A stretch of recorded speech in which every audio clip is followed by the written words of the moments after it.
Hello and welcome to the Georgia Bulldogs Live here on the Georgia Voice of College Football. I'm your host, Matt Green. My co-host over there, Bo Underwood. How you doing, sir? I'm good, Matt. How are you? Excellent, man. It is game week. This is what we've waited all off season for. It is finally here. It is not completely here, so we'll still give the people our countdown. But yeah, man, it feels good. We finally got week 0 serves the exact purpose that it was intended for. It's like you don't get your game of the year in week 0. Okay, that's how it's gonna happen.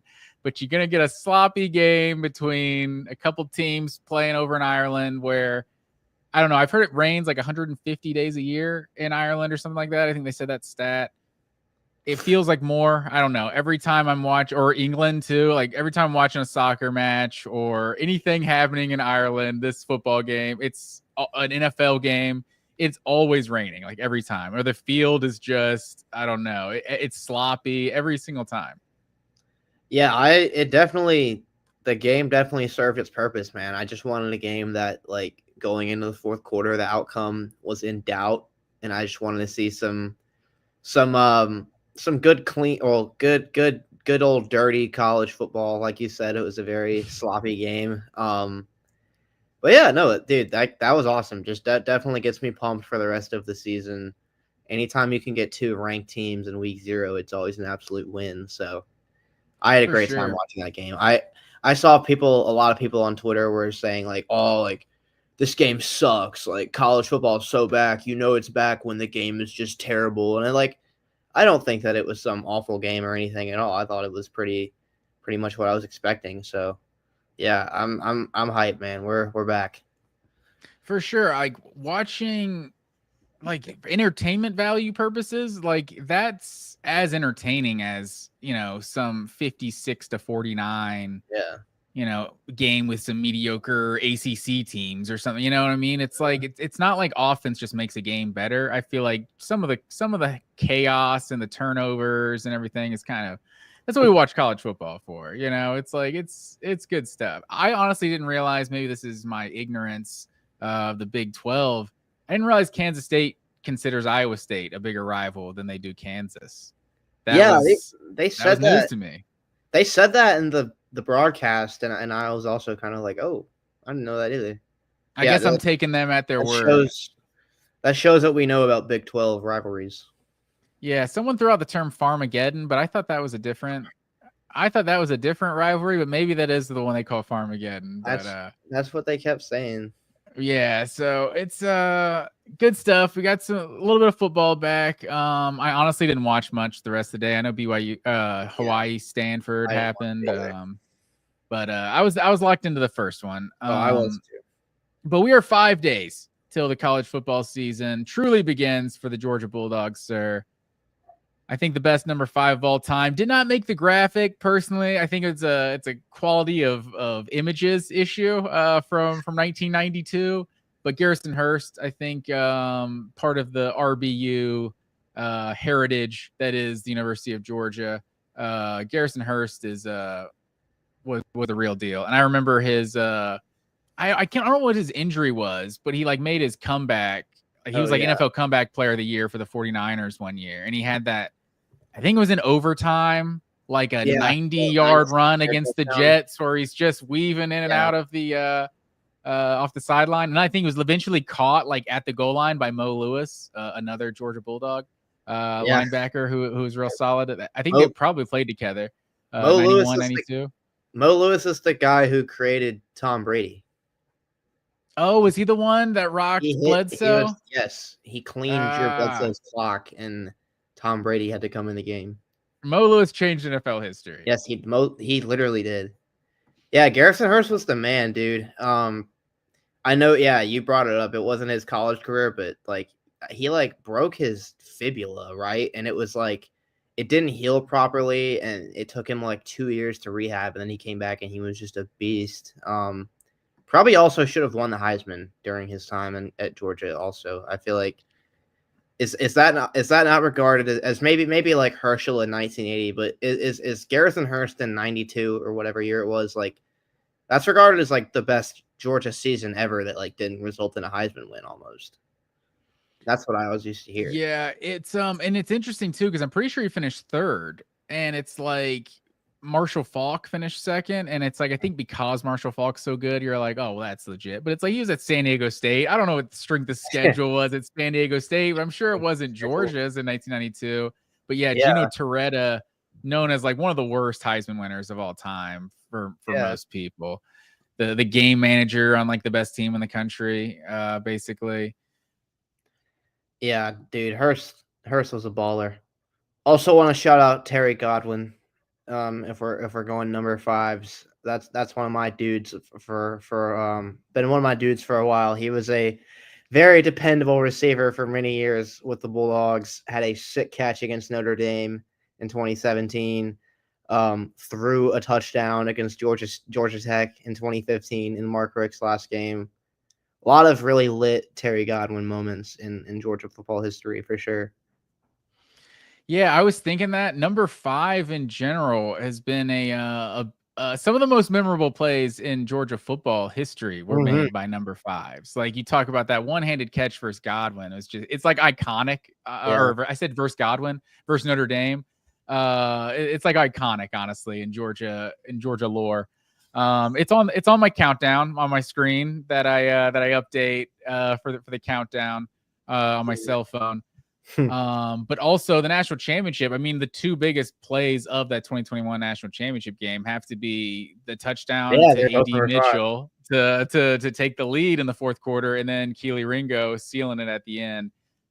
Keely Ringo, I mean, I literally if I could, I've always said, this is going way off topic, but I'm bringing it back. I've always said when I die, I wish I had like the stats of my whole life and I could just see the stats of like everything I've ever done.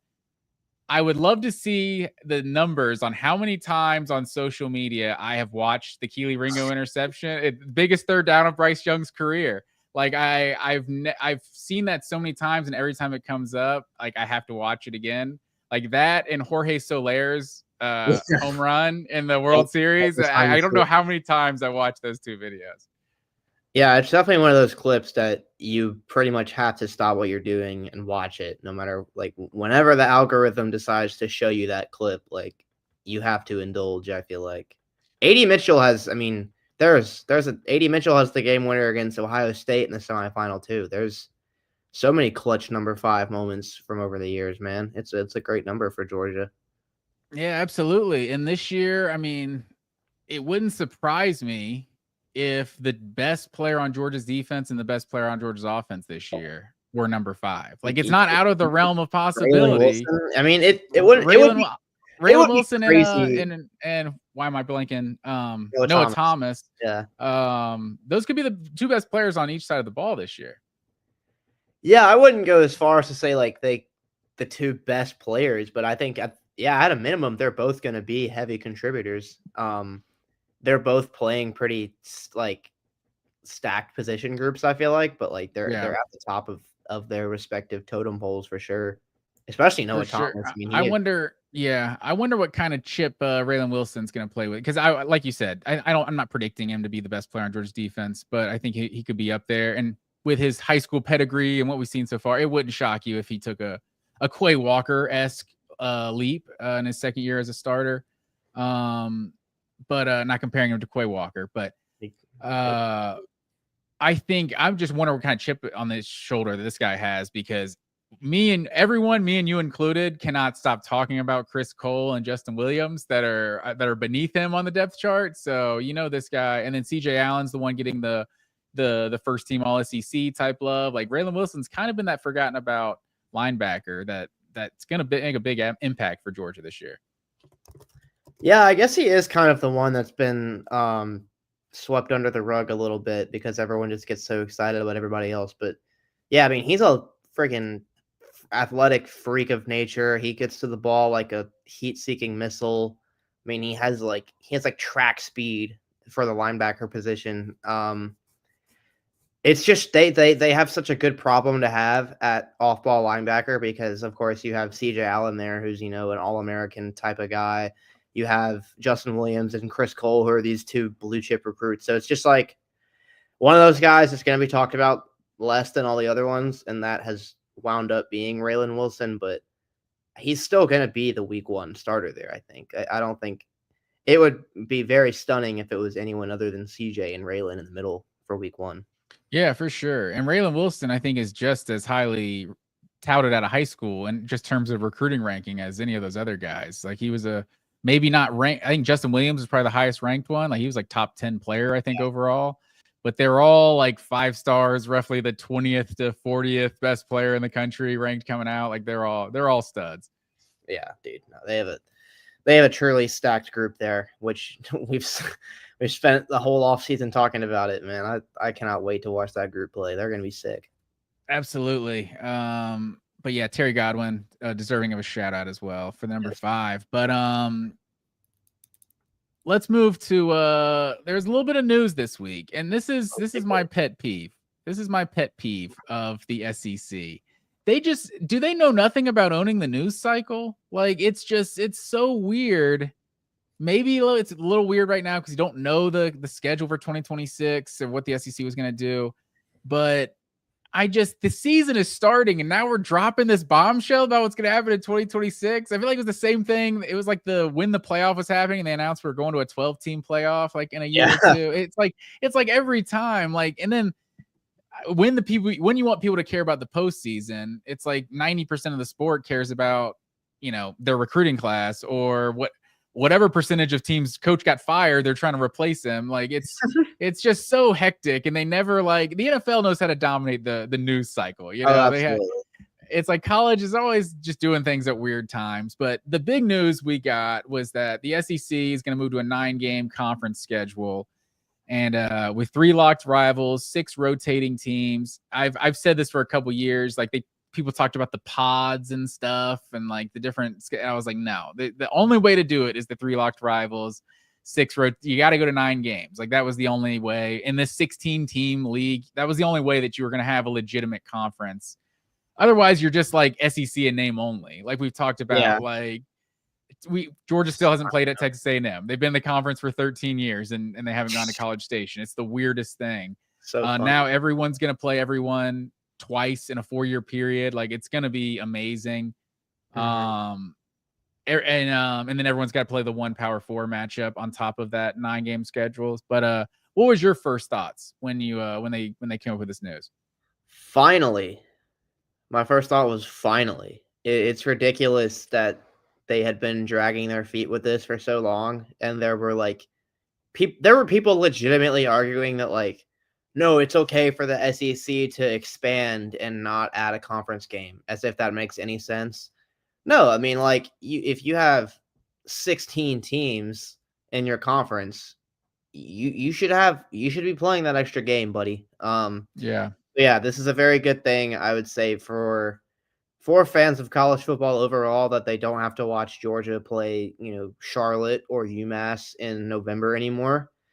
Hey, that's not off the table, sir. They still get those 2 cupcakes in there. Yeah. Well, if you are a fan of an SEC school, I feel like you have to be kind of conflicted because it's definitely more exciting overall to just have more SEC games. I think we both think the SEC is the strongest conference in college football, so it's always good to have more games from that conference. But also, it's like the SEC is going to be beating up on itself more now. You're gonna be seeing more 3-loss SEC schools that would normally be 2-loss teams, and it'll be really interesting to see how that impacts playoff seeding. Of course, they might expand the playoff itself. That's a whole other thing. But yeah, I guess that is exactly what they're gonna do. Unfortunately, yeah. And I wonder. And now you look at future years Georgia's got. Like I'm looking at 2027. They have Florida State and Louisville. I mean, that's 12 Power 4 conference opponents on their schedule that year. You look at 2030. They're supposed to play Clemson and Ohio State that year. You tell me Georgia's going to play 9 conference games and Clemson and Ohio State. They're taking one of those off so fast. Yeah. They might take both of them off. Yeah, I know Ohio State had a home and home agreed to in the 20 teens, and I think they took that off the schedule. So we'll see. if Georgia Ohio State's just the that regular season home and home that we can't get. But the 3 games, I know you've seen multiple people do this already since they announced the 3 locked rivals and the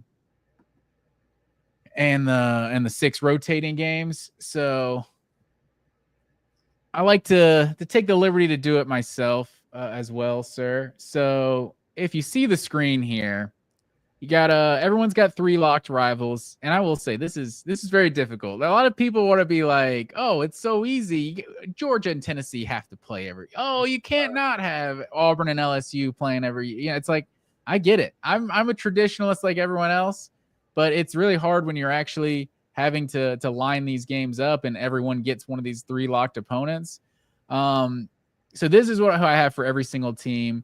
I don't know. I probably shouldn't just read through this, but what are your first thoughts when you see this? Are any of these that stand out? Yeah, from a Georgia fan perspective, I think the first thing that sticks out to you is not playing Tennessee every year.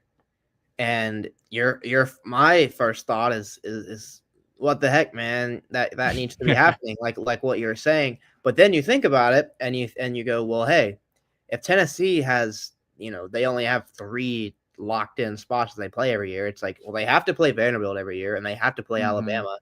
And to be honest, I mean, Tennessee, Florida means more to those respective programs than I think Tennessee, Georgia does, as much as that stings to admit as a Georgia fan. So those are Tennessee's big 3 rivalries right there.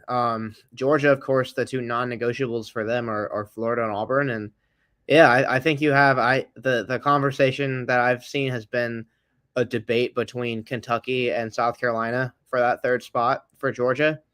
And this is just my opinion. I would much rather see Georgia play South Carolina every year than play Kentucky, because no disrespect to Kentucky or their fans, but every single year leading into the game week that Georgia plays Kentucky, I feel nothing. Yeah, I'm with you there.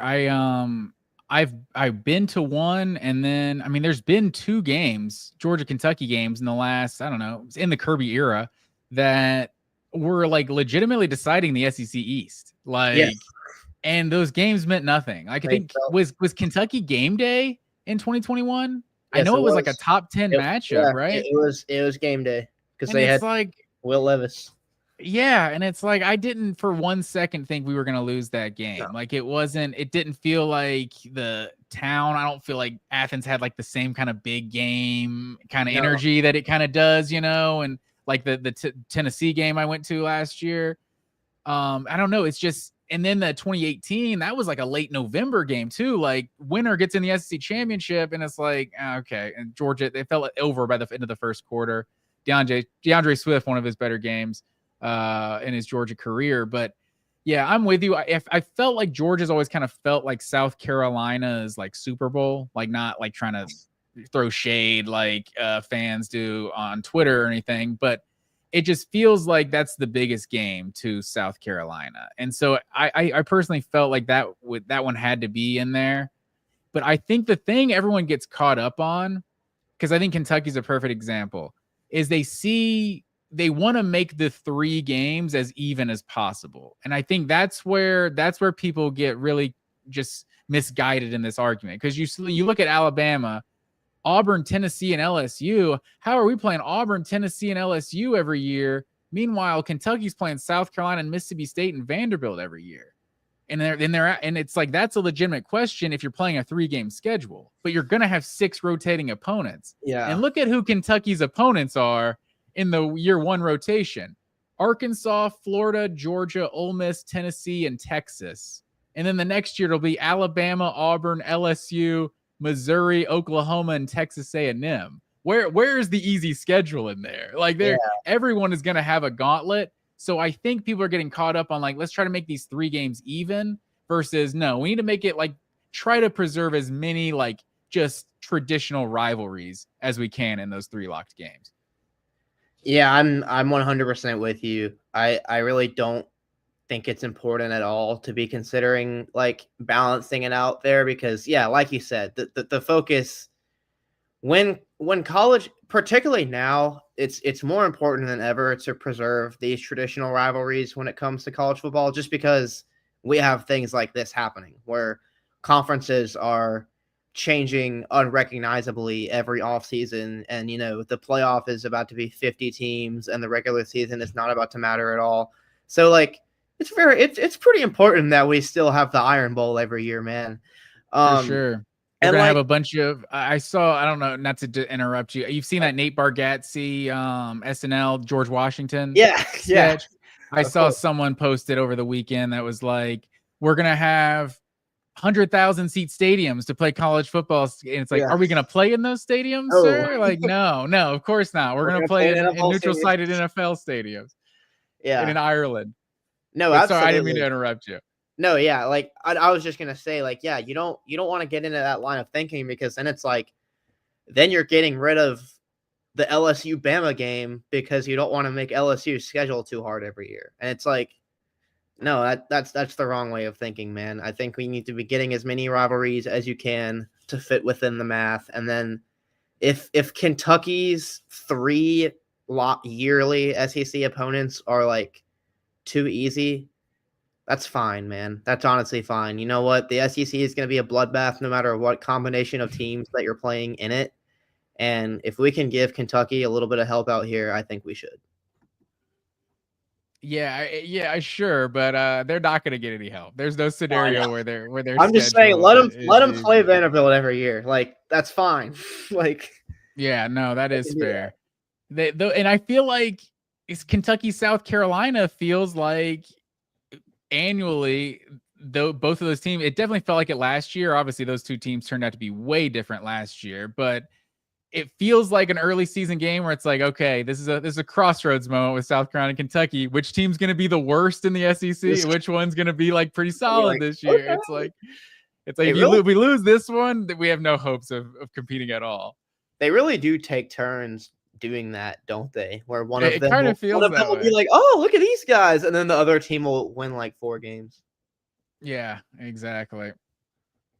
But yeah, this is a fun exercise. I'll go and post this on Twitter as well. See what the folks think about What what's my the schedule. what's the biggest we've talked about this a couple times on here, but I want to get your straight up answer. What's the biggest loss of an annual game that's on here that we couldn't get fit in here? Besides Georgia versus Tennessee, because Some of those are the ones I said, yeah, at the start. Georgia, Tennessee is probably the biggest one that sticks out to me as a Georgia fan. But I don't know if it's just, the era I grew up in. But I feel like Auburn LSU was always like a late Allen too. September, just like gritty, like hard hitting game. Like Auburn LSU, like if you remember that LSU team who blew out everyone in 2019, that Auburn game was a battle. It was like 22-20 or something like that. Like it was, I don't know. There's something about Auburn, LSU. I remember the 2004 one when Auburn won and then ended up going undefeated that year. And I think they won 10-9, scored a touchdown in like the final minute. It was like, that's just what Auburn LSU is every year. Yeah, I agree with that one as well. And then the other one that I'll throw at you is Alabama Ole Miss. That has that rivalry has lent itself to some of the craziest, zaniest moments / games that I've ever seen in my life. Shout out to Chad Kelly. And I feel like it's a great disservice to our beautiful game that Alabama Ole Miss will not be happening every year. I really do love that rivalry. Yeah, that's a good call. Honestly, LSU Ole Miss too. That feels like kind of a historic I didn't even one, but realize that was on there. That's because crazy. I'm looking at, for one, LSU A&M. Like it's like when you're actually pairing everyone up with their first rival, LSU A&M just kind of gets stuck together at the end. Well, And then it's that's like, a classic now, though. yeah, After that for one game, that's sure. a classic now. That is true. And then the LSU Arkansas, they got a trophy. So it's like that's a Yeah, guarantee, they got And then LSU Bama is honestly one, it's like that's not a historic rivalry per se, but it's like over the last decade and a to me it half, it's is. just been so many big games. It's like that's kind of how I feel about Tennessee, Florida. Like I'm not sure Tennessee, Florida actually has any sort of history that some of these other ones don't, that some of these others do, but like it was just that 90s period where Tennessee, Florida was so great. It was like we kind of yeah, but because like Auburn, Florida, like that was a traditional rivalry. They played every year until like 2002 or something when they changed the schedules up. But it's like Auburn is the closest SEC school to Florida, so it's like it kind of makes sense that Florida and Auburn would be a rivalry. So like two teams like that shouldn't go that long without playing each other as well. So, but that's the good thing about this schedule now is like any that you're losing in one year, you're now getting every other year. So yeah, that's right. It is like a silver lining. And I know Florida fans, I think, get upset like Oklahoma getting paired up with them a lot too.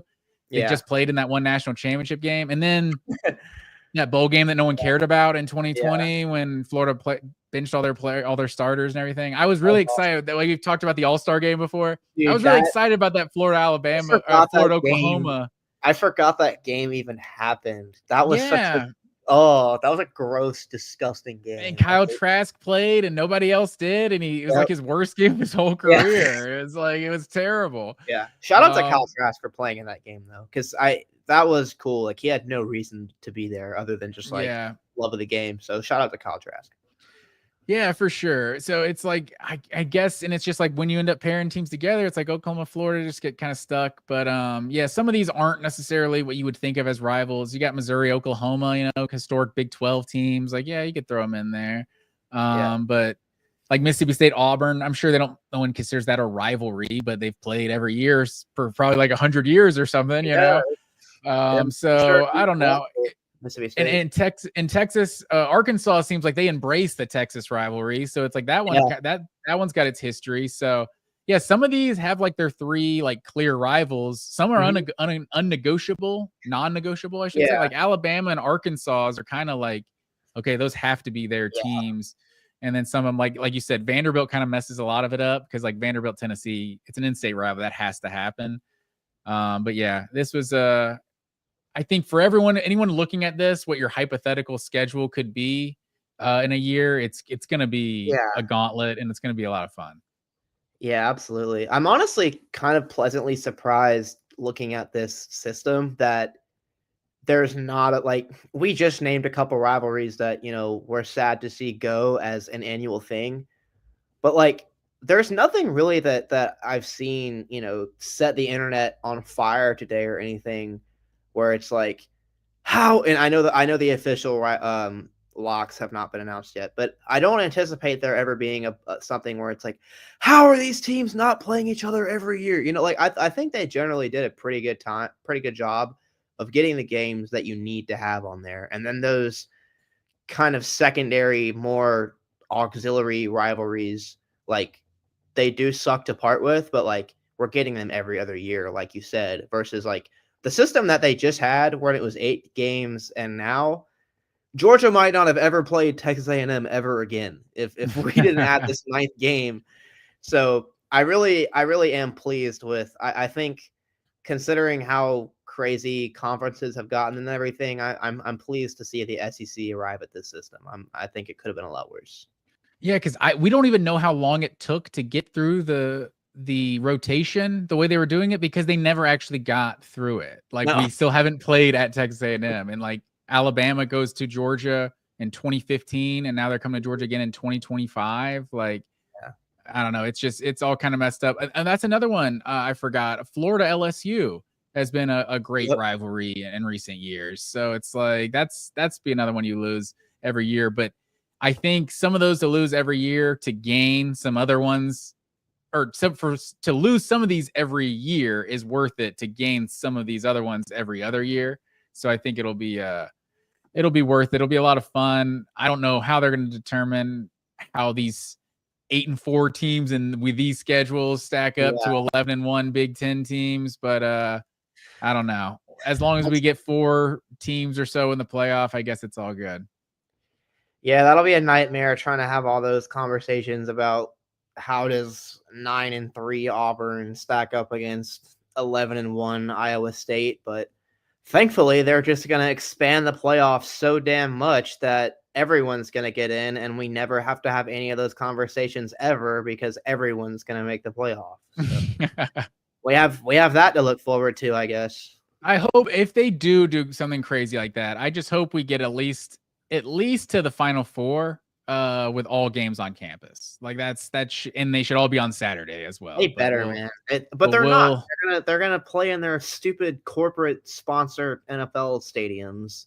It's true, because the bowl games, they make a lot of money because people are off work on Christmas break, watching TV on a December 28th or whatever, and they're trying to get that market or something. I don't know. It's decisions not made for the love of college football, that's for sure. No, nothing is nowadays. So we got Caden the Diesel Freak jumping in the chat with the super chat. I appreciate it, sir. Georgia's winning the SEC title. It's a fact. A capital F is what he said. With a capital F. I like your confidence, Caden. I hope you're right. Caden's also chimed in. Let's see this one. Georgia's defense is giving me Ray Lewis Ravens energy. Might be one. Let's pump the brakes. That might be one player who's off the field struggles Georgia does not need to emulate. Oh man, does Ray Lewis fit the culture with Georgia? I don't know. I'm not sure. I mean, he was Hall of Famer. I mean, he's one of the greatest of all time, if not the greatest of all time. Ray Lewis Ravens energy. I would say, I was just actually, speaking of clips of watching on social media, the Florida final 2 minutes of the first half, 2021 came up on my feed the other day. Where bottom, 3 takeaways. The bottom fell out for the Gators. Yeah, it was unbelievable. I'd never seen anything like that. 3-0, I think, with like 2:35 left in the first half, and Florida had the ball. And it's Nolan Smith fumble recovery, forced fumble, and whatever you want to call it. Took the ball from him. It's the greatest 2 minutes of football of all time. Like, one if play, you love James Georgia Cook, and you hate Florida, it's the best. It really is. One play, James Cook touchdown. Then Nolan Smith, Trayvon Walker with the deflection, Nolan Smith with the pick. One play to Kyrus Jackson for the touchdown, and then Nakobe Dean with the pick six. Just is an incredible 2 minutes. 3-0 turned into 24-0. Faster than you've ever seen. That was giving me Ray Lewis Ravens energy. I don't know if I can say the same thing about 2025, but we've hyped up this linebacker group a lot this year, this off season. So, who knows? Who knows what this team could be? Based on the recruiting rankings on this roster, this it's not going to surprise anyone if Georgia has the best defense in college football. But we're talking one of the greatest defenses of all time. I don't know. That might be lofty expectations, but I hope Caden the Diesel Freak is right. Also Ned Underwood chiming in when we were talking our countdown with Ringo there. Ned, appreciate you watching live, of course. Please, everyone, like, share, subscribe to the channel. Oh, that's another thing I forgot to bring up. We got to get to 2,000 followers, sir. So the folks out there, help us get to 2,000 followers. We're almost there. Get the numbers up. Subscribers, are they called subscribers or followers? YouTube, they are. I think you're right. That's what we're on right now, right? We're on YouTube. Yeah, we're on the YouTube. So subscribe. We appreciate it. Also, we got merch. Subscribe. Yeah. We got merch on vocfb.com/shop. So you want to get some merch for yourself, for a man in your life, for a woman in your life, or a woman. Absolutely. Everyone likes dad hats, men and women. So true. So vocfb.com/shop. Got merch up there for the people. So all right, sir. Our next segment we got here on the show today, we're talking bold predictions for the 2025 season. This was your idea, so I'm gonna let you start us off. What is your first? I don't know. I know Josh Pate does like a ranking at 1 out of 10 for bold predictions. I don't know if we want to judge each other or what it is. You that'll be fun. Yeah, you do that. You gonna do that? Okay. Not like 1 to 10, 10 being the most like whoa, and 1 being the most like, dude, that's not that hot of a take. So Okay, yeah, that's fair. So my first bold prediction for the season is one that I've admittedly seen a lot of other people say. This is not something that I just woke up and thought on my own and now I'm bringing it here to y'all. No, a lot of you might have heard a lot of other people have been saying this since January, but I still think it counts because it hasn't happened since 2002. And that is that there will be a 1,000-yard receiver on this Georgia team. And his name will be Zachariah Branch. Wow. I'll be honest. One thing we've talked about, I may have talked about on this show or on the Chase Thomas podcast I do with my buddy Chase Thomas. A lot gets made about the 1,000-yard receiver thing. No, I don't think people know how many 900-yard receivers we've had in the last like 20 years. Like there's like a bunch of 900-yard receivers, but we can't get to that 1,000-yard mark. I was like, we are passing the ball down here. Has anyone even had 900 since like Tavares King? Did Brock Bowers do it? Brock Bowers had 900? I would have said Bowers had a 900-yard. Bowers might have had like 890. Let me see here. I know Tavares King had one. I think AJ Green had 2 900-yard seasons, if not 3 900-yard seasons. Yeah, Bowers had 942, 880 as a sophomore, and 882 as a freshman, and then 714 missing like 4 or 5 games. So he probably would have had it his junior year if he didn't. He would have been like, I think George Pickens had probably an 800 or 9. Did he have a 900-yard season? Well, Pickens really only had one full season healthy, and it was his freshman year when the passing game sucked. Oh, you're right. Yeah, that was his best year. It was 720. I forgot. Yeah, he missed all of 2021. So yeah, 727 was the best year he ever had. So yeah, I think even that's been a while. I think Fred Gibson and Reggie Brown may have both had some 900. I think Massaquoi had a 900-yard season. He probably did, yeah. Because I think AJ Green and Massaquoi had almost identical numbers. Massaquoi's senior year and AJ Green's freshman year. AJ never did it. I know it's because AJ Green had Joe Cox throwing him the ball, but like that's still insane that never happened. Yeah, that is. Yeah, Massaquoi 58 for 920. In Shout 2000. out to Muhammad Massaquoi, man. Underrated. Oh yeah, they do say it Massaquoi. I said Massaquoi when he was being recruited, and I don't think I ever changed. Never kicked the habit. But yeah, AJ Green 963 and Massaquoi 920 in 2008. Both had almost identical. I didn't realize how identical. Yeah, 56 catches to 58 catches, and they both had 8 touchdowns. Like almost identical seasons. Massaquoi's senior year to AJ's freshman year. But yeah, but we've got a little off topic there, as we're one to do. I give that an 8 or maybe even a 9 because we don't do that. We don't have 1,000-yard receivers here. So I'm going to give it a 9. I think it's bold. Especially 2 guys we've never seen play in a Georgia uniform, and then one who I'm saying Colby Young is the next candidate ahead of Dylan Bell. The fact that we have so many candidates, I think also kind of might hurt it. Yeah. But I think the 2 are probably Noah Thomas and Zachariah Branch that most people would apply this to.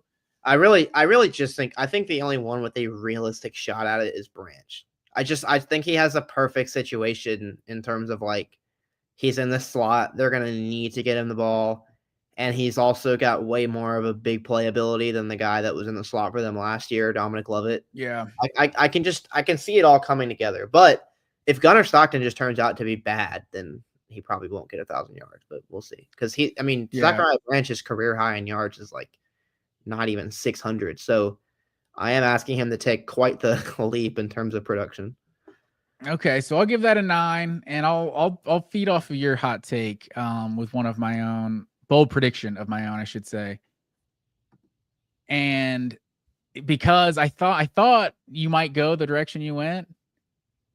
What I think most people don't realize, Georgia's has gone on 5 consecutive seasons without a 1,000-yard rusher. And I'm saying Georgia has a 1,000-yard rusher in 2025. Okay. Is that a hot take? No, I don't think so. Well, you know what? I think you have to kind of say it is, just because like I assume the guy that you say is going to do it is coming off of like 660 yards. But I don't. I mean, elaborate. Is I don't that think it's all? ridiculous. 660? Frazier, yeah. I don't Oh think man. Frazier didn't even have 700 as a freshman. Yeah, you got to go back to DeAndre Swift in 2019. I mean, and in 2019, you're coming off of 2 consecutive seasons of having 2,000 I was gonna yard say Georgia because rushers. Holyfield had Yeah, that. Holyfield and Swift in 2018, and then I mean Chubb and Michelle were just absurd in 2017. It's like two 1,200 yard rushers. They were. I think They. Chubb's like 1,400, and I don't even Michelle's like know how 12. that happened. Just an insane production that year. But yeah, I think Nate Frazier is going to kind of, maybe it's a situation of he has 1,010 yards and Josh McCray has 950 yards. And, there's not a true number one. Georgia's just running it a lot better this year. So I don't know. I'm not necessarily predicting Georgia's going to have like a great rushing offense or whatever, or necessarily that Frazier is going to separate himself from the pack. But I think we're going to have 1,000-yard rusher. I guess I'm obviously predicting something. I'm predicting the rushing offense is clearly better than it was a year ago to have 1,000-yard rusher. But yeah, I think Nate Frazier is the only real option to do this personally. I think he's just going to come into his own. I'm going to see a big jump from year 1 to year 2. Yeah, I agree with the take that Frazier is probably the only one that's like gonna do it, but I do think the likelihood of him doing it is pretty high. So I'll go with like a 6 for that hotness meter. Okay. I also do think Frazier is gonna really take a leap. Okay, so my next take is one that I hope I'm wrong about, but Go negative already. it's another streak being ended. And it is that Georgia's 31 game home winning streak will come to an end in 2025. I just think Georgia welcoming Ole Miss, Alabama, and Texas to Sanford is like, I mean, man, that's about as hard of a home schedule that you can get. And if they go undefeated in all 3 of those games, then more power to them. They're insane for that. But I really think that there's just no way they go 3-0 in those games, right? They got to drop one of them. Yeah, this is perfect. We didn't even plan this, sir. I personally rank that a 3 out of 10 because I think most people think Georgia can't possibly go undefeated at home with this home schedule this year, right? Don't you think that's more the common opinion? That's why my bold prediction. They've got this streak that's lasted like 5 years. That is true. That's why my bold prediction is that Georgia does go undefeated at home and gets this winning streak. I thought it was at 32. You said 31. I'm questioning it. And it's at 31 when I looked it up today. Okay, so I think that would make it 38 straight if they can get through this season, and that would be tied for the 9th longest home winning streak in college football history. The longest of the 21st century, though. The longest one is 58 games. Any idea who did that? Oklahoma? Miami, 1985 to 1994. I guess it was going to be Minnesota because I was going to. Oh, the three-peat? Like the 40s, yeah. Yeah, so Miami 58 games. That's Georgia's a long way from that, basically halfway, just over halfway to that. But what would you rank the hot take that they're going to? Dude, that's pretty stay unbeaten. The take that they're gonna beat Texas, Ole Miss, and Alabama, I'd have that at like a 9. Like it's not impossible just because Georgia's really good, but like all 3 of those teams, man, like you're gonna be healthy against all those teams. You're going to beat all of them. You're going to avoid a rough start or a poorly timed turnover or whatever in all of them. Plus, Texas would like nothing more than to beat you. You already know Lane Kiffin hates you and wants to beat you more than anything. And you always lose to Bama. So it's like we're going to beat all 3 of those teams. I don't know. Hey, the Lane Kiffin thing is new. That's just a 1-year blip. Well, that's not a trend yet. Yeah, I know. No, I'm not saying Lane Kiffin is Georgia's daddy or anything because he's not. But I mean, I saw with my own 2 eyes Lane Kiffin dismantle Georgia last year. I know he can do it. No, again, that's definitely of those 3. That's definitely the game that I'm the least worried about. But it doesn't mean I'm not worried about it. Yeah, I think that's fair. And when we're doing this bold prediction segment, folks, just ignore whatever our predictions were a week ago. These don't have to be consistent. Yeah. It's not important what we actually predicted in our game by game predictions. But what's your next one, Bo? My next one is that the most impactful true freshman on the team next year will be CJ Wiley. Ooh, that is. Because I really can't I wish I could provide some crazy analysis on why, but I really can't, other than I just think he's got that dog in him, man. I mean, he's got all the size in the world that you could want at like 6'4", 215. He's just an athletic freak, makes highlight reel catches in practice, made a highlight reel catch on the G-Day game. And I just think that one of these freshman receivers is going to break out. I think receiver is like, obviously, Georgia runs a super complicated passing offense, and like it's hard to get on the field as a true freshman receiver. But like once you do, there's a lot of room and a lot of ways that you can make an impact. And I just think that one of these freshmen will at that position. I think it's going to be CJ Wiley. Yeah, that would be massive if it is CJ Wiley, because I don't think a lot of people are expecting that. And I just think if he does make an impact on this team, like I think this receiving group is even more loaded than we thought. I mean, dude, if he even looks at the ball, he's got a chance at catching it. He's got the craziest like catch radius of just about, I mean, since like you'd have to go back to like George Pickens for me to see a Georgia freshman that can just pluck the ball out of the air like that. I think that there's probably Georgia guys in this class that are going to end up having better 4-year careers than him, like, the Elijah Griffins and Juan Gastons of the world. But year one, I think it might be Wiley, unless Gaston starts right away and he's a freshman All-American, which could happen. Yeah, I mean, who knows? It would go a long way in your newcomer draft. That I think think I ultimately won that draft. I was trying to pull it up here. What do you mean you won it? They haven't played any games yet. Here, can I? What if all your guys suck and all mine do really well?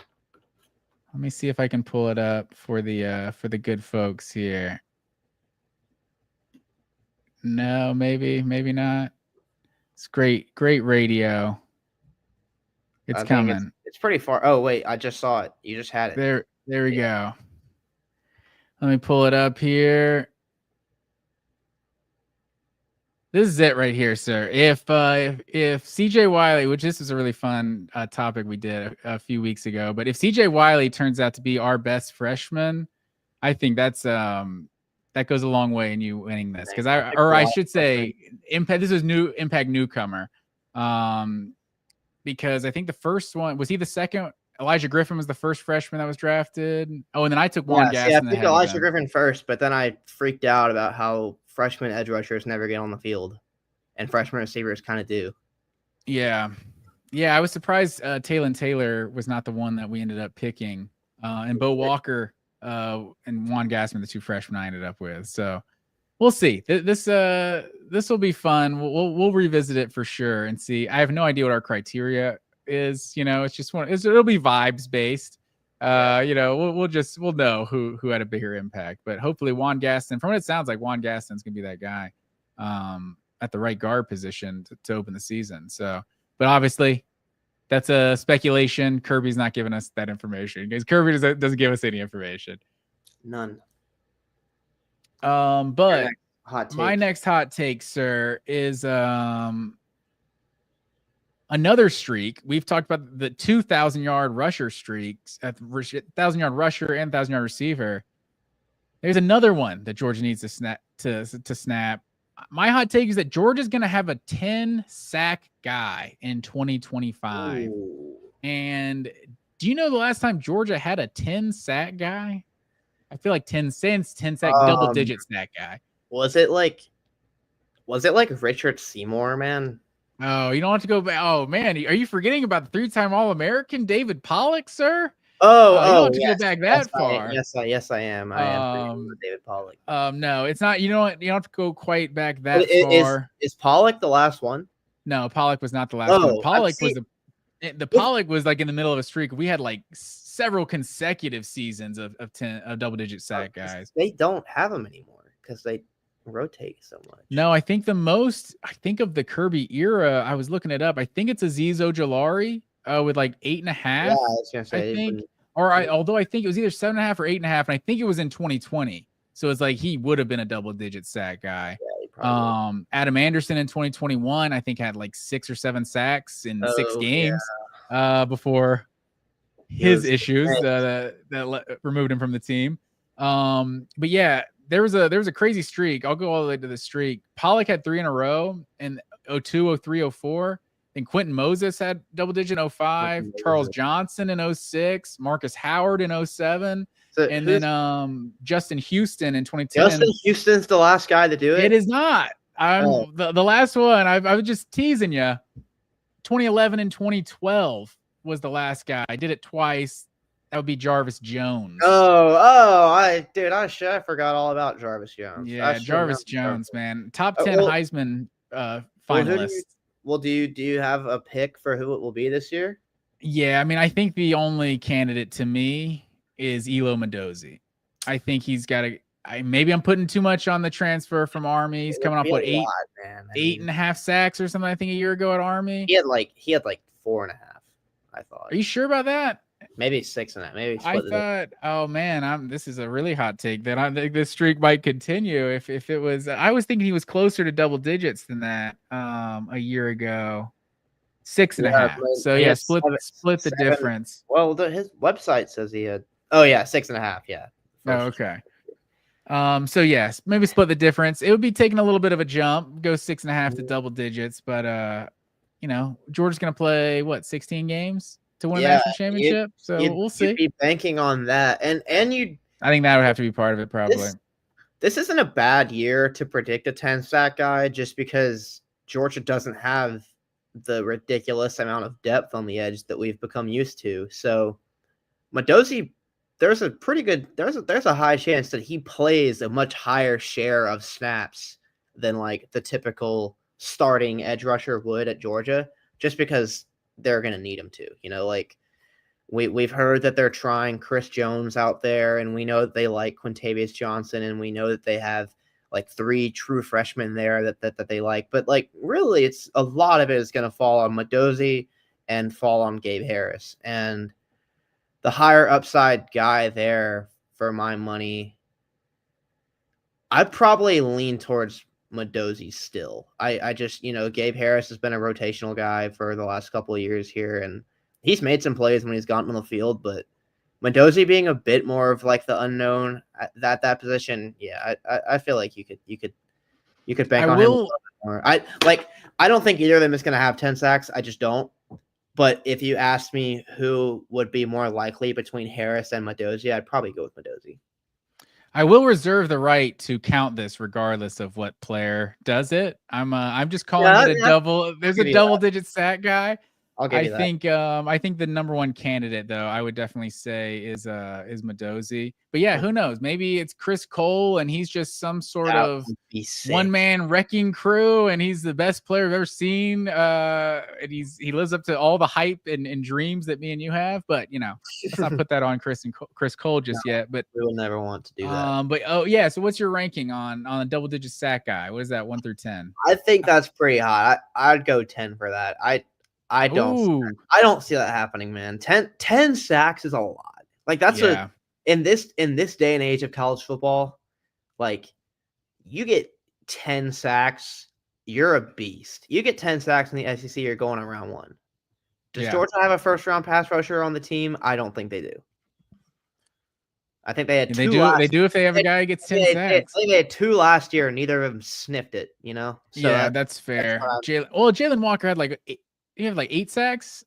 Yeah, 7 sacks. Okay, so maybe he sniffed it, but he didn't. He sniffed it. That's all I think I was arguing. He didn't clear it though. I mean, he didn't. No, Georgia, and we're talking about a school that has had literally the first overall pick on the edge, and he didn't get 10 sacks as a Bulldog ever in a season.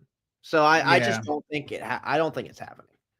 I think if there's any position or if there's any like statistical achievement individual for a position that you can point at and be like, Georgia just doesn't do that. Whether it's 1,000 yards rushing, 1,000 yards receiver, I think 10 sacks is kind of what I would have as like the top of the list. Just that's such a big part of their defensive philosophy to me is like rotating that much.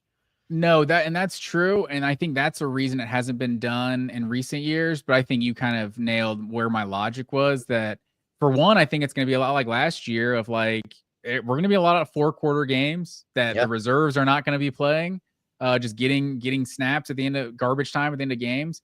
But also, I don't know that Georgia's got the bodies, the high quality bodies to rotate like they want to most years. Yeah, especially compared to years past. Yeah, for sure. So, what was your last one? The previous one you said? I don't know if I give that a rating. Oh, the CJ Wiley one. Oh, that's the 10. That one was I'm ridiculous. definitely gonna give that one a 10. Yeah, that was ridiculous. Okay. Honestly, I wasn't even thinking about Gaston when I said it. So I like most impactful true freshman. I do think will be Gaston. Now that I'm remembering that he's gonna like start. Yeah. But coolest one that will get the most clicks on social media, I think, will be CJ Wiley because offensive linemen don't go viral, unfortunately. That's fair. That's the unfortunate truth. What's your next one?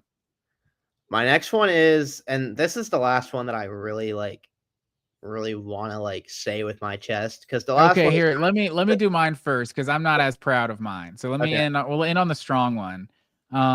Mine is that Georgia will not beat Tennessee by multiple scores.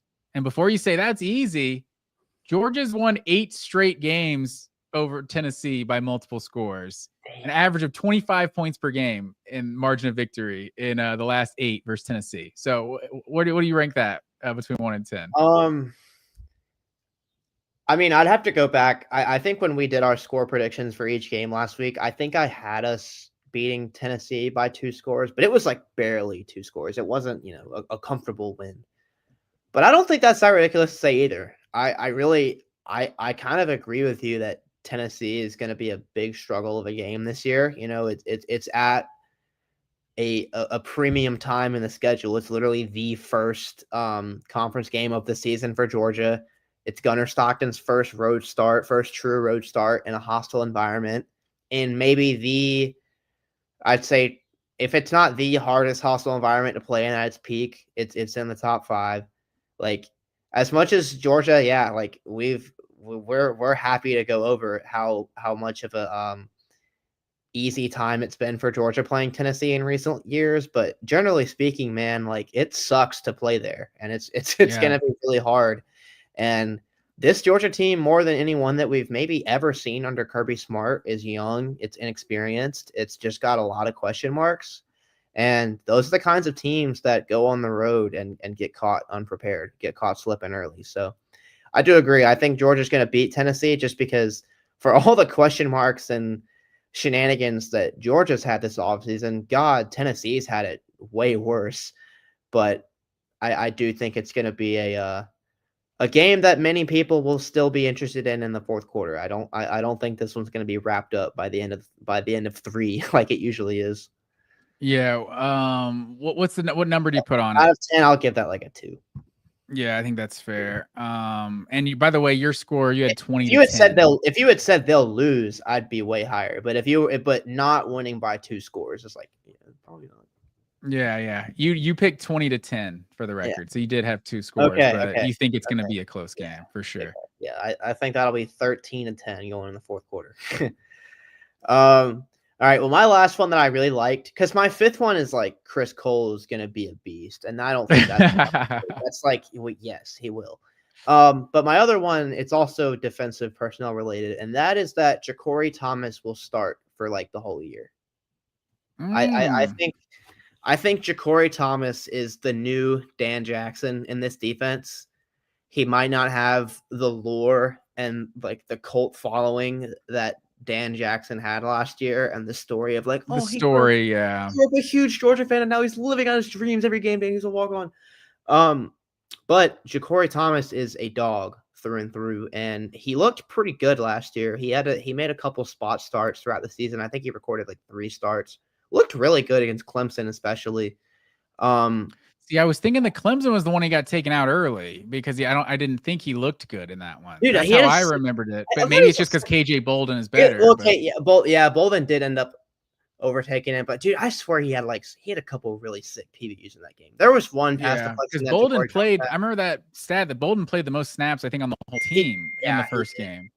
He did. So maybe I am just misremembering that he did not have some great game against Clemson and that he got benched or something. But the reason I think Ja'Cory Thomas is going to be a pretty important player is just because yes, Georgia has, their phenom at that position coming back in Bolden, and Bolden, if he's nearly as good as we expect him to be, he should be in All-American conversations. But safety is just a position I feel like you need experience there so badly, and behind Bolden, it's 3 transfers battling for that other spot. And I think that's where Thomas has the advantage. It's just he's been here. He knows the checks. He's been under Schumann's system. This is his 4th year with the program or something like that. And I think we saw it with Dan Jackson last year. There were probably more athletic, enticing options at that safety spot, but Dan Jackson played out there so much partly because I think he was just such a steady presence on the back end. And I think that's what Ja'Cory Thomas is going to be. I think everyone's already kind of jumping the gun, talking about Zion Branch and Jaden Harris and Maddox and anyone else who could break through in the defensive backfield. But I think people are really sleeping on Thomas. Yeah, I would say that is a bold prediction. I would probably put that around a 7 or so, just because they went out and got 3 transfers. It feels like they got 3 transfers because Ja'Cory Thomas is next. I don't know. We might need to get extra help. So that's just kind of reading the tea leaves, like you said, the practice notes and things like that. He's right there in the competition, and I think he started the most recent scrimmage, right? Mm-hmm. So he could definitely be that guy. I think Chris Smith was another one of those guys that Chris Smith starting. I don't know. This guy's been around for a while, hasn't played much, and he's just a stud for 2 years. So Ja'Cory Thomas could be just like the next Chris Smith or something. Not putting that high of praise on him or anything, but it wouldn't be the most shocking thing. Being in Kirby's system for several years and then being ready when your number is called. Yeah, I just think Kirby is super, super hard on his safeties, and he asks a lot of them. And I think that any of the brain farts that can come with not being in the system for as long, that Kirby Smart is sure to just get super pissed about. I think you're less likely to have those with Thomas. So I think maybe where I'll end up wrong in this prediction is that by the middle of the season, Zion Branch or whoever catches up and he becomes the starter.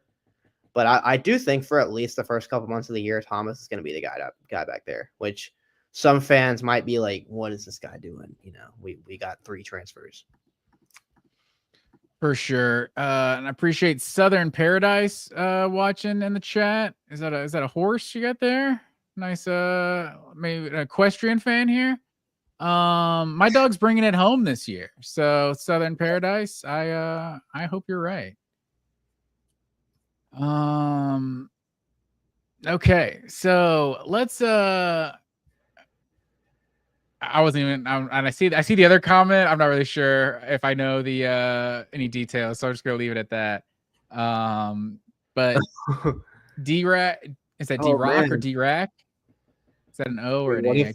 What if could you imagine if the Texas Ohio State game just goes dark right before? Okay, so might as well put. I don't want to do rumor stuff, but if we're gonna talk about this, guys, let's wait. Put Aren't we just gonna talk about that game in a little bit anyway? We should just go to that after. Yeah, that's fair. Let's talk about Marshall first. We'll bring that up. Yeah, we'll talk Georgia first, and then we'll talk about D-Rock Irish dropping rumors. Maybe we should verify that on Twitter if you can verify any news in the world anymore. But let's start things off. Game 1, sir. The Marshall Thundering Herd. I got a nice little fancy graphic for this. The Marshall Thundering Herd, sir, are coming to Athens for the first time since 2004. I don't know if you remember that game, sir. I was an infant.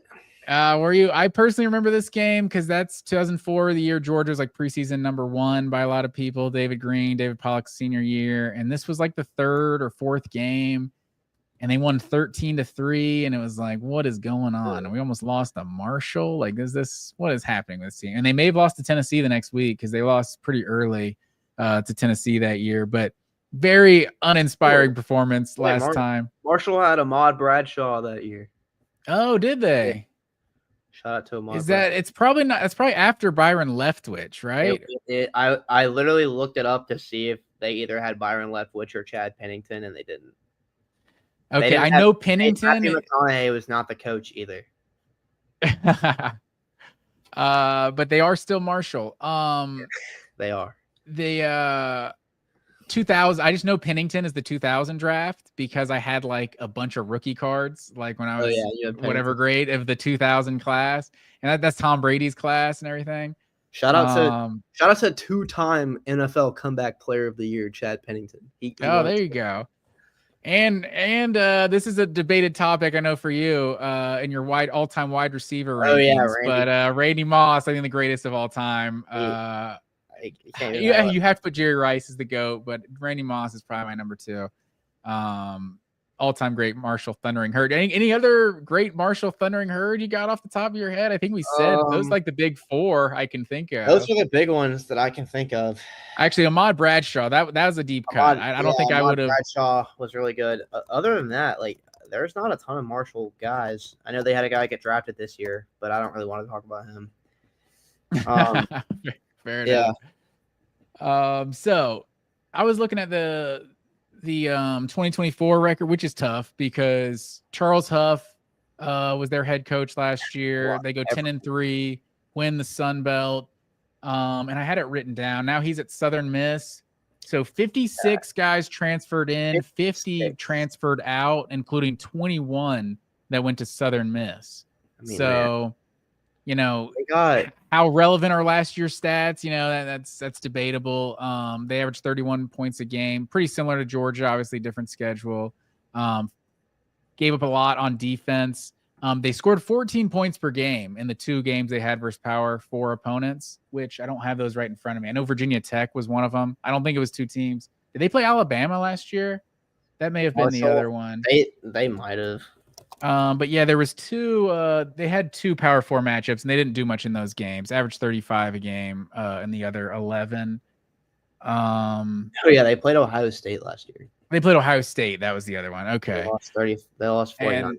And Georgia averaged 53.5 in their 2 games against Group of 5 opponents last year. So does that mean Georgia wins 53-14, like it would suggest? I don't know. That's what the averages would say. No, I don't think that the spread for this game is like 39, right?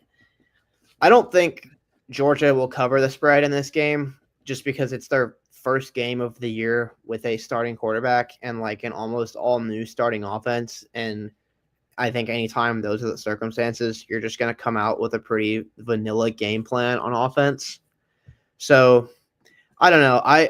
I wouldn't really be surprised if this is the kind of game that's like way closer than you would want it to be at the end of the first half. And then the second half, you kind of start to see, where the better athletes just are the better athletes and Georgia pulls away. But I don't think that Georgia's going to exactly race away with this one out of the gate.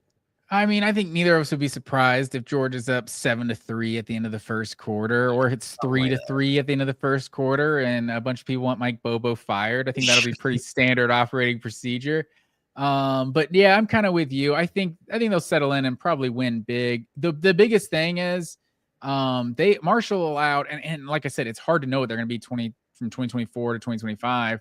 One would think a program like this that's just turning over their whole roster, probably not going to be that good. Like when you look at someone like Indiana turning over their whole roster, it's like they were kind of upgrading because there was like a new good coach coming in, it's like their coach left them. So I don't know if they have the same kind of momentum there.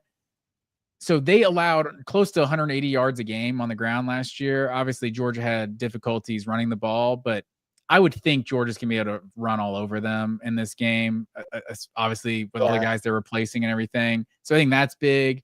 And then the receivers have been the number one like topic of the whole off season. So I would be surprised if Georgia doesn't end up putting up like 35, 40 points in this game. Yeah, this would be actually a pretty exciting, like, G5 opener game, all things considered, if Marshall was actually bringing back any part of its team from last year. It really sucks that, like, they had to go. They won 10 games. They won the Sun Belt. Their coach leaves, and then immediately they don't even have enough guys to play a bowl game. So the roster turnover, like the fact that this is almost a completely new Marshall team. I know their new coaches from Jacksonville State, I believe, and I think that's where they got a lot of their players from. But man, yeah, I agree. It's so hard when you have one off season to like learn how to be a football team, and then your first game you have to play Georgia. They should be able to run all over them in this one, Georgia, because Marshall is just. I really do. I mean, it's another one of the effects of the new way of college football is you get programs like these that they'll have a great year and they'll win something, and then the whole program just gets strip mined the year after, and this is what we're left with. Yeah, and it's kind of a shame because like I don't know how these kind of G5 powers are gonna like sustain. Oh, like, they won't. Success. They're done. Know? Like there's gonna be no set like the Cincinnati teams that like had like Luke Fickell and Desmond Ridder and Sauce Gardner from a few years ago. Like that's extinct. You cannot have a good G5 program year to year now, because if you do, your guys will just transfer. Well, and Cincinnati is a perfect example too, because it's like they went from Mike D'Antonio like early 2000s to I want to say Butch Jones. No, it would have been Brian Kelly after that, and then Butch Jones after that. It's like they were able to sustain like being a good program at that level. But now if that guy takes the Notre Dame job, takes the Michigan State job, he's going to bring all the best guys with him. It's like you can't sustain that. Marshall has always been a good program. But like I wonder how the Marshall, like you've seen App State, have their 6-6 type years and their good years and their bad years. Like I don't know. I do wonder how they're every time one of these guys, and I guess his was a different situation, right? There's some kind of off the field, like Marshall. Southern Miss doesn't feel like a upgrade from Marshall, right? No, was there more to that? Something happened there. I don't remember what it was. I saw it earlier today. It was weird. Yeah. Yeah. So I don't know. That's a whole nother conversation. But yeah, I think Georgia should be able to move the ball offensively. I think that's what everyone wants to see. And then, but I mean, these are bold predictions from both of us, because I don't know if you're sticking by your score you had the other day. I think you had 41-6, and I had 38-10. 87% of bets are being placed on Georgia to cover that 39.5, and neither one of us think I don't think Georgia's covering.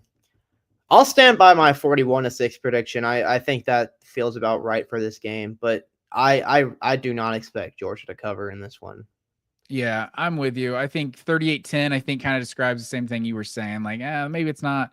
Maybe it's 17-7 at halftime or something like that, and it's just it doesn't feel great. But then they start to make some big plays, or maybe they just may come out and they're up 35-0 at halftime, and they run the ball for the last 2 quarters. I don't know, but hopefully we see this offense. I think that's the number one thing everyone wants to see, is this offense looking a lot better than it did in 2025. 100%, man.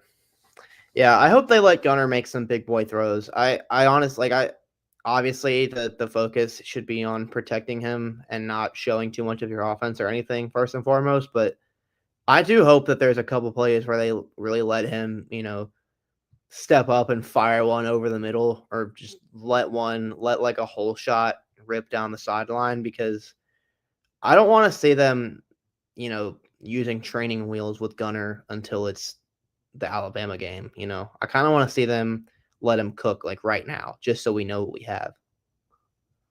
Yeah, I think that's fair. let's see. That's all I got for the Georgia game. You want to rapid fire our other picks for the weekend? Yeah, I think so. That'd be So let's see. Before we do that, good. what is, I think it's like literally like a journalism like philosophy or like a statute, one of those things to like not engage in rumors or something.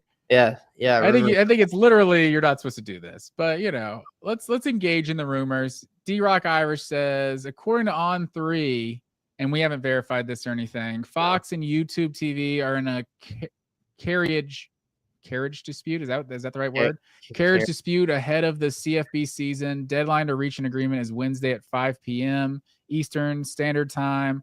Auburn Baylor play on Friday. Texas Ohio State Saturday. Could be impacted. Those are both games on Fox. So D-Rock Irish, I appreciate you chiming in here. This happened a couple years ago, right? With this, it was like literally that first college football game of the season, and then like Spectrum like lost ESPN or something like that. Yeah. These, oh man, I'm sure they'll figure it out, man. Talking about corporations having disputes just makes my head hurt, and I prefer not to do it at all times. Yeah, they need more billions. Bo, they need it, and you wouldn't understand. They're probably owned by the same company anyway, somehow. Yeah, I'm sure. There's like 3 companies in this damn country. That seems to be how things work these days. But let's get into our rapid fire. Picking the best games of the weekend. Texas, Ohio State, sir. Right now, Texas, number 1 team in the country. Ohio State is a 1.5 point favorite. Which way are you leaning in that one? Give me Ohio State, man. I think that the Texas is going to be a very, very good team this year and everything. Don't get me wrong. I'm not saying that the Texas hype train needs to come to a grinding halt or anything, but I think Ohio State might give them a little dose of reality week 1. You know, this is still a team that has the best player in college football. They have an incoming quarterback that they feel pretty good about in Julian Sand. You know, they have a very talented defense. They're returning some guys there. I think this is going to be a really good game. It's going to be a banger way to get the year off to a start. And I know everyone wants this to be the game where, you know, Arch Manning beats Ohio State in his first game as the man for Texas, but I'm going to get in my Lee Corso bag and say not so fast. I'm going to go with the defending national champions to take care of business week 1. Yeah, I kept going back and forth. I think Julian Sand, for that reason, is like one of the most impactful players in the whole college football season this year. Just his ceiling or floor just can really determine how good Ohio State can be. You have Jeremiah Smith. Just don't mess it up, man. Yeah, it's like they have probably the best offensive player and the best defensive player in the sport right now. Yeah, they do. And I'm not even an Arch Manning guy. Like, I'm not anointing Arch for Heisman like anyone else, but I kind of think like Vince Young in 2005, going into the horseshoe, I think the Texas Longhorns are going to get it done. Okay. Fun fact for you. The road team has won every time these two teams have played in the 21st century. Cool. They went home and home in 05 and 06. And 05, obviously, you know, that Texas team, one of the greatest teams of all time, or one of the greatest games of all time, beat Ohio State. And then the next year, Ohio State went undefeated and beat Texas on the road. But that Texas team wasn't the same that following year. But point remains the same. I think Texas gets it done. I'm going to say Texas goes on the road and beats Ohio State. Okay. Ohio State could be looking at and it sucks too. This is one of the games that I hate from a 12-team playoff perspective, because Texas, Alabama had huge implications on the 4-team playoff. Like by the time we got to the end of the season, and I feel like this would have been one of those games, if not from a SEC versus Big Ten barometer perspective, or just simply maybe the last 2 teams vying for a playoff spot and they had a head-to-head meeting, you know. And now with the 12 teams, it's like, yeah, these teams, if something goes wrong, they're like the 7 and like the 9 seed or something, and they'll be okay. Yeah, isn't it great how they just made the regular season not matter at all? I don't want to go this negativity here in week 1 there, Bo, but I'm unfortunately I'm with you. It's I think some of these regular season especially the non-conference ones that used to be so rare, but at least the rare ones mattered a lot. Mm-hmm. Now it's like, yeah, this might determine playoff seeding late in the season or maybe nothing, because probably nothing. Either team could lose and win their conference and get whatever seed they would for that automatic. Although I guess they got rid of the top 4 seeds for the conference champions, but I think that's going to be the biggest thing. I've talked a lot about 2024 being like the most unsatisfying college football season of all time. I think the playoff seeding was such a big part of that. It's like Penn State got all the way to the final 4, and they didn't beat one good team that, as far as I'm concerned, you know. Yeah. And so I question certain team schedules, and it's like they got to play Arizona State, they got to play Boise State, they got to play SMU. It's like so many of these games, I feel like because of the seeding, it really threw off the playoff. I'm excited with fixing the seeding in this year's playoff and how that could kind of make for a better postseason.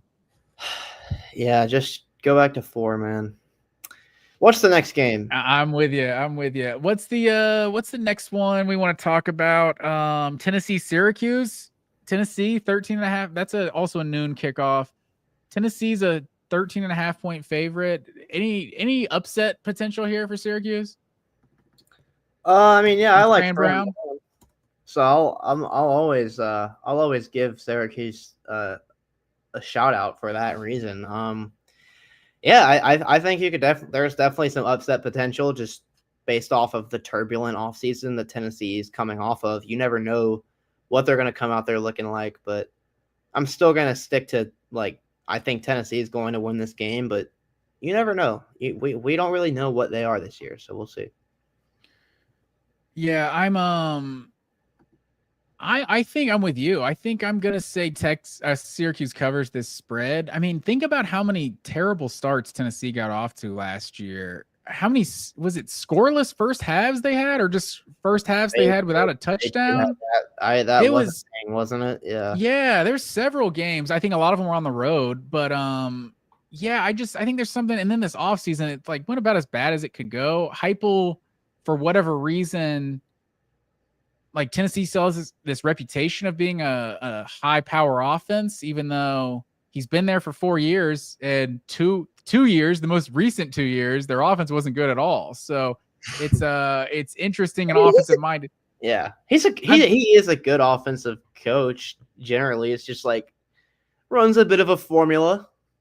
No, I agree. He's a good offensive coach, but like the results are the most important thing, right? I agree.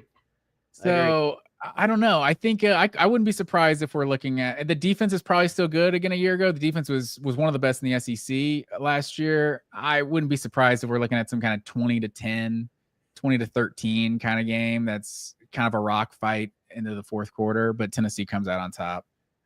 That'd be fun. I'd be down for that. The other ones with 3:30, we got Alabama, Florida State. Alabama is a 13.5 point favorite. Wait, Bama's 13.5 point favorite? Yeah. Dude, they're covering that by so much, are they not? Have you not heard anything Thomas Castellanos has said this offseason, sir? Yeah. Are you calling him a liar? I actually have heard, and it's been very fun. I have a buddy who's he's a huge Boston College fan. And so when Castellanos transferred, he didn't like that, obviously. There's some bigger feelings there. And so, like, whenever Castellanos will have some clip of him being like, we're going to go undefeated and win the championship, like, I always like to see him get mad. He's like, man, the guy sucks. He's a loser. So, yeah. And I think he had some sort of comment. It's like, well, I dominated, like, the ACC. I dominated the SEC. It's like, sure, I saw you play. You made some plays at times. An exciting player. But he feels like he's kind of one of those guys who makes a lot happen. A lot of it's good. A lot of it's bad. He just makes a lot of happen. It's a lot of fun to watch. And he's like a little 5'8" little quarterback, just runs around. Like that's a fun player. That's a fun guy. He's fun to watch. Yeah, but it is. I think Florida State has finished those renovations, so maybe I don't know. Did they add seats? Take state seats out? I'm not sure. I think they may have taken some seats out. If I don't remember, they might have been like one of those like luxury upgrades. Like I think you've seen some teams do. Like I think the Tennessee Titans are one of the. That's like getting a new stadium that's actually less capacity, so they have more of like the They high can end cater to stuff. the rich more. That's great. Exactly, because that's who sports are for. Yes. But I would be surprised if Alabama didn't win by 2 touchdowns. They're gonna cover that. Even though I'm not as high as on Alabama as some people this year. Like I think they have question marks, and it's not Nick Saban anymore. Like we have to all get used to that. But no, I would be surprised if they don't win by 2 touchdowns. Yeah, we got. Oh, and then we got. Wait, there's the LSU game against Clemson. Yeah, that's the best one. The nightcap. Yeah. The real Death Valley. What do you think? Yeah.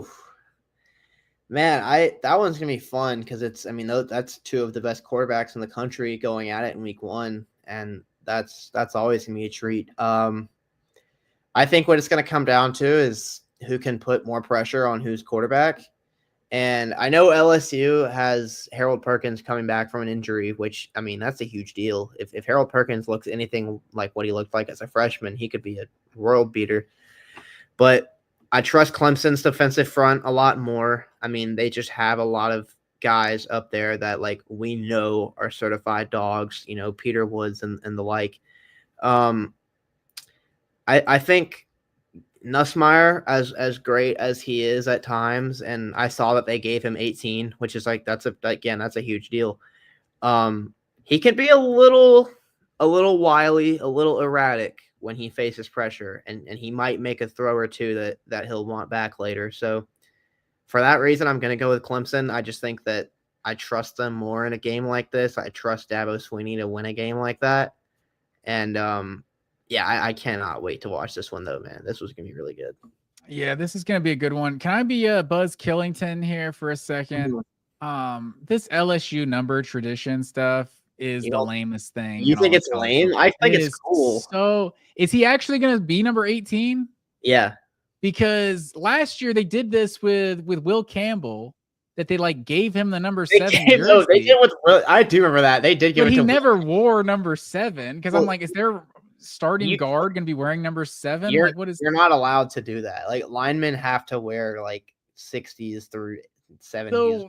I don't know. It's like Florida had this tradition. It felt like of guys switching to number 1. It's like you could be like pretty good, and then if you're a baller, you get number 1. It's like I thought that was cool, and it's like it's basically the same thing with this number 7.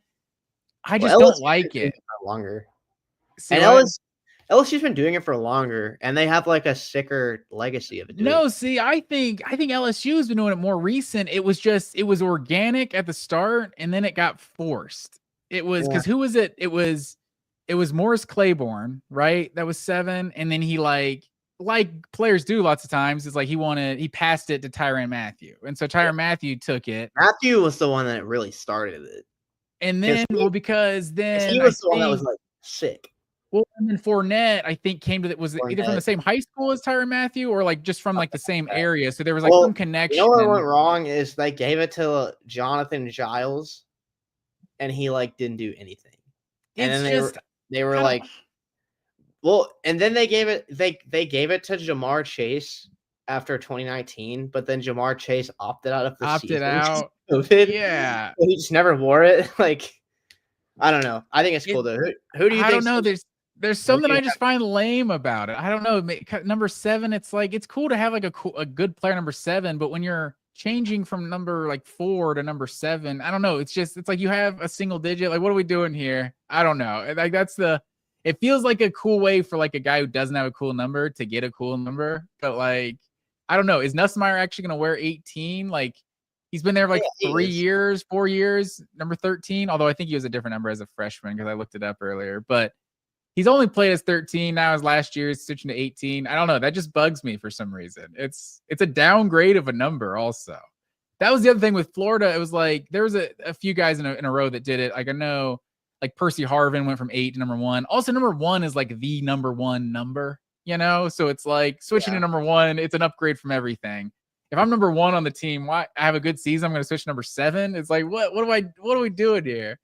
But then I think Janoris Jenkins did it too. He's like 29 or something and switched to number 1. Like that was I feel like I like that tradition more. Look, man, I think it's cool. Do you like it? I like it. I like that they have a little number thing that they. You like their little number thing? But It's who do you like more in this game? Who do I like more in this game? Let's keep the show on track. I think I just have to go until LSU wins the season opener. I just have to pick against them. I think. Yeah, no, that's kind of what I didn't want to say that, but that's kind of what I was thinking too. Yeah, they've lost 5 in a row, but also like we've talked about, like I don't know that Clemson has the depth of roster of some of these other elite teams, but I think the top of the top, they're 5, 6, however many guys they have getting mocked in the first round. I think getting them week 1 when they're probably at their healthiest is probably the worst time to get Clemson. So. Yeah. Even though I think people are kind of forgetting every time they played someone last year that was any good at all, they either just lost or got kind of stomped out. Other than Texas, like it was, who was it? Louisville, it was Georgia, South Carolina. I guess those other 2 games I think were close. They were in the Georgia game for a half. No, that's fair. It was probably a game for 3 quarters, but yeah, I think every team they played that was good last year, though, that had a pulse, I think that was ranked, they lost. So yeah, pretty much. LSU I think would qualify as a ranked team with a pulse. So I should be picking against them, but I think the home field I think is ultimately what kind of tips the scales to Clemson to me.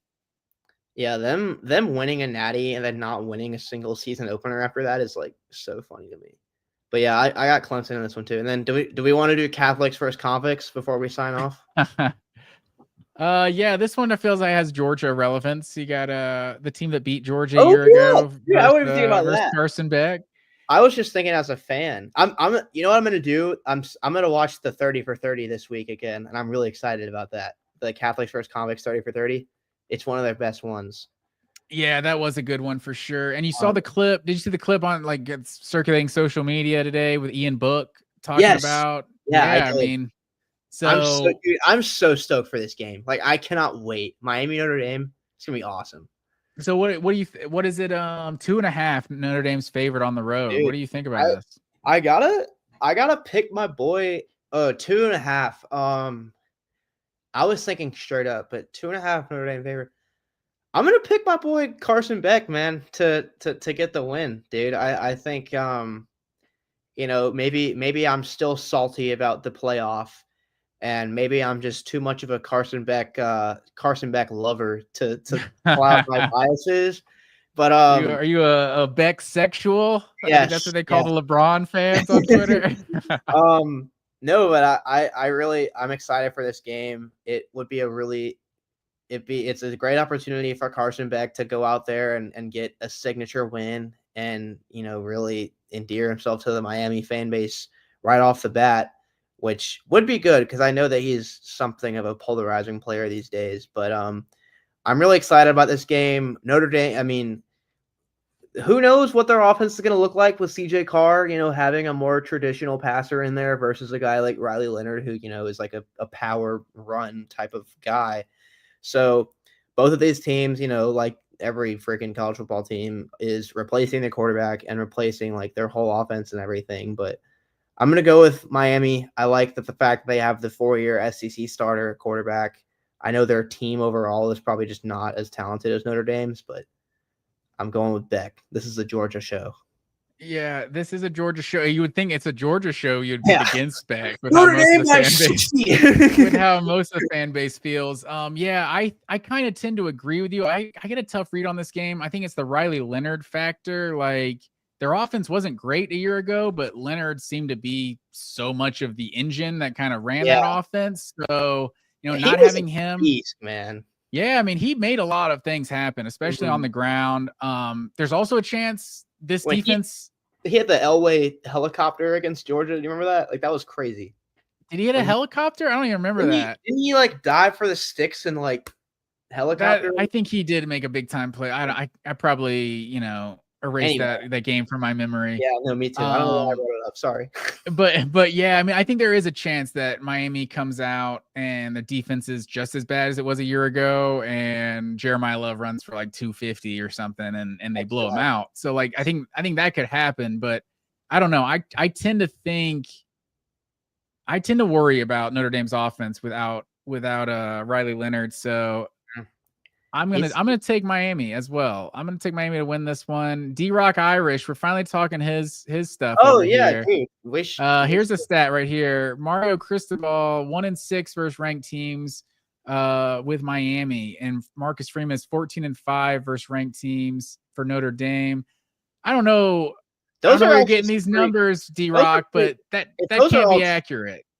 If those are all true, those are some pretty intriguing numbers. But Marcus Freeman's been a head coach for like 2 seasons. 19 ranked teams. There's no way already, right? Like he's been the coach for like 3 years. What is this his 3rd year or is this his 4th year? I swear his first year was like 2023. 2021 he was the interim. So yeah, 2022 was his first year. So this is okay. Well, no, you know what? No, he might be right because Marcus Freeman's coached 43 games with Notre Dame. So 19 of them being against ranked teams actually sounds kind of plausible. So I apologize, D-Rock. Yeah, I definitely we can definitely fact check that. I was surprised by that number. We know firsthand that Marcus Freeman is like a dude, bro. Like we watched him slap Georgia in the face in the playoff. We know Marcus Freeman is a guy. You also know that he won 3 ranked games in the playoff, so that definitely helps him. And they've won their bowl game the last 2 years. Okay, you know what? So postseason they might have like 5. You've convinced me. And I am a Mario Cristobal hater, or I am Mario Cristobal skepticist, I should say, because I'm not a hater of Mario Cristobal. I love him. I love a guy that the fact that he like refused, he had this like creed for years that he would never kneel to end a game, and then he didn't stop doing it until it literally caused him to lose a game. Like that's the stuff that I would do if I was a head coach. So I would Mario Cristobal. Like I would also have that dumb rule that I would never change until I actually need to. Yeah. So whatever that's worth, I guess. Shout out Mario Cristobal. Shout out Mario Cristobal for your flawed logic. Yeah. But you're a man of principles, so I respect that. But unless you have to change it, then I guess you're not. Unless the whole country thinks you're kind of unless something terrible happens and you lose to Georgia Tech. Unless it causes you to lose to Georgia Tech, then yes, you should make that change in your life. So those numbers from D-Rock Irish would suggest that we should pick the Notre Dame Fighting Irish to win this game with a new logo. What do you think about the new logo? They have a Notre Dame. Yeah, like their Irish guy is now carrying the football. Like Japan redesigning its flag, and it's like the same thing. It's probably similar. He's not a Fighting Irish anymore. He's carrying the football now, dude, instead of doing the fisticuffs. I don't like that. You don't like it? I mean, okay, it looks fine. It's not like they're getting rid of the logo or like I thought you just meant they're getting rid of the little leprechaun guy. But dude, it's the Fighting Irish. He's supposed to be put him up. He carrying a football just kind of makes it look generic. I like that logo. I wish they didn't change it low key. Also, our resident Notre Dame fan here don't like the new logo. So D-Rock Irish is speaking from the whole fan base. It's not like terrible, but I like the old one more. I kind of liked it, but now that we're talking about it, I'm thinking about this may be before your time because they fixed some of the branding. But Georgia, I don't know, years ago, like you would see their highlights on their college basketball highlights, and their logo would be the G with this little basketball next to it. Do you remember Georgia ever using that? The shit drove me crazy. It just you saw anyone else's logo, it's their logo, and Georgia puts a little basketball next to it, and it's like this looks so corny. And then the women would use that lowercase G. I do. No, I think they still use that. They might still use that. It's not like a main logo anymore, but like when I was with the red and black and stuff, like I covered their games a lot, the women's basketball team, and like they still have it up around. And it's tradition for sure. I kind of also was like, I don't know. I think this is a whole other thing, and we're literally at the end of the show, so I don't need to bring it up. But I just think it's patronizing when you single out female sports teams with like lady Bulldogs, or you give them their own lady logo. I think that's stupid. Just name them.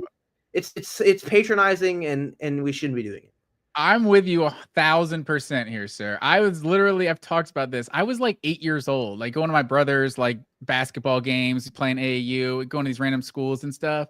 And I remember asking my mom, like, why does it say Lady Bulldogs? It's like, oh, that's the girls' team. It's like, are Lady Bulldogs not Bulldogs? Like, what are we doing here? Like, this is so weird to specify. So I'm with you there. But I was just thinking, I had that thought because it's like, if you have the Notre Dame guy carrying the football, are you updating it for every single sport? Like, is he shooting a basketball? Is he swinging a golf club? Like, where do we end this? He can't be carrying the football for every sport. Absolutely. Yeah. So that's where I feel. I kind of liked how it looked, but I'm like, no, we can't be doing that for every single sport. But D-Rock Irish, I appreciate your contribution to the show today. Thanks for watching live. But like we said earlier in the show, folks, trying to get to 2,000 subscribers on YouTube. Please like, share, subscribe to the channel. Get your merch from vocfb.com/shop. And that's all I got, sir. Yeah, anything else for the good folks? Oh man, I guess just sit back, relax, and watch some football this Saturday, man. That's what I'm gonna do. Yes, sir. For that guy, Bo Underwood, I'm Matt Green. Thank you, everyone, for watching. Until next time, go Dogs. Go Dogs. College football is even more exciting when you've got some action on the line, and the games are even better when you're cashing in. And the Voice of College Football is the place to be to get the greatest value. Start with my picks. 75% against the money line, 58% against the spread, and I've got a 40-plus year track record. 11-0 in the college football playoff for me last year against the money line, 8-3 against the spread. And I'm just the warm-up act. Steve Merrill of Wager Talk is our ace in the hole, show stopper. 7 years with the Voice of College Football, over 30 years in the industry. Steve gives us analysis on all the big games, but you can't miss Steve's weekly under-the-radar pick. 28-12 against the spread the last 3 years. You also get picks from some of our top analysts here at the Voice of College Football, including Corey Bratta, Matt Zemek, and Steve Dace. Check out those numbers. Become a YouTube or Patreon member for just $99 per month. Go to the main channel on YouTube, click Join, and then select the betting tier. Do the same thing on Patreon. Make 2025 a winner now.